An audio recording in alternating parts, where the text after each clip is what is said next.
وہ نبیوں میں رحمت لقب پانے والا، مرادیں غریبوں کی بر لانے والا، مصیبت میں غیروں کے کام آنے والا، وہ اپنے پرائے کا غم کھانے والا۔ بسم اللہ الرحمن الرحیم۔ محترم صدر محفل، قابل احترام اساتذہ کرام اور میرے عزیز ساتھیوں، السلام علیکم۔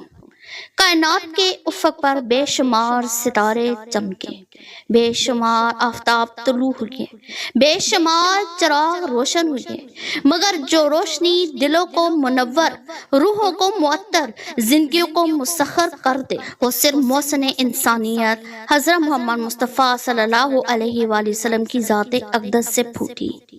وہ آئے تو جہالت کا اندھیرا چھٹا، ظلم کا پیرا ہٹا، انسانیت کا چہرہ نکھرا۔ وہ آئے تو نفرت کی جگہ محبت، عداوت کی جگہ اخوت، ظلمت کی جگہ ہدایت نے لے لی۔ اتر کر حرا سے سوئے قوم آیا اور ایک نسخہ کیمیا ساتھ لایا، مصرع خام کو جس نے کندن بنایا، کھرا اور کھوٹا الگ کر دکھایا۔ ساتھیوں، آپ صلی اللہ علیہ وآلہ وسلم صرف ایک قوم کے رہبر نہیں، صرف ایک خطے کے پیشوا نہیں، بلکہ تمام انسانیت کے لیے محسن، تمام عالم کے رہبر اور قیامت تک کے رہنما ہیں۔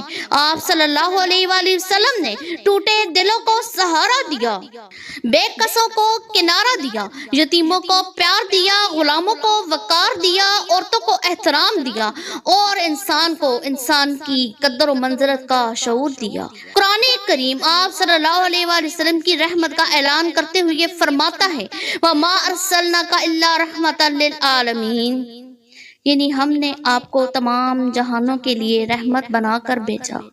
میرے عزیزوں، دنیا نے بڑے بڑے فاتح دیکھے مگر دلوں کا فاتح حضرت محمد صلی اللہ علیہ وآلہ وسلم کو پایا۔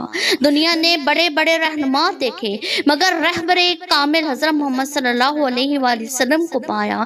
دنیا نے بہت سے محسن دیکھے مگر محسن انسانیت محمد صلی اللہ علیہ وآلہ وسلم پایا۔ آئیے آج ہم عہد کریں کہ صرف زبان سے محبت مصطفیٰ کا اظہار نہیں کریں گے بلکہ آپ کی سیرت اپنائیں گے، سنت سجائیں گے، اخلاق سنواریں گے اور انسانیت نبھائیں گے۔ محمد کا ذکر ہو تو دل جھک جاتا ہے، نام محمد آئے تو لب درود سے مہک جاتا ہے، صلی اللہ علیہ وآلہ وسلم۔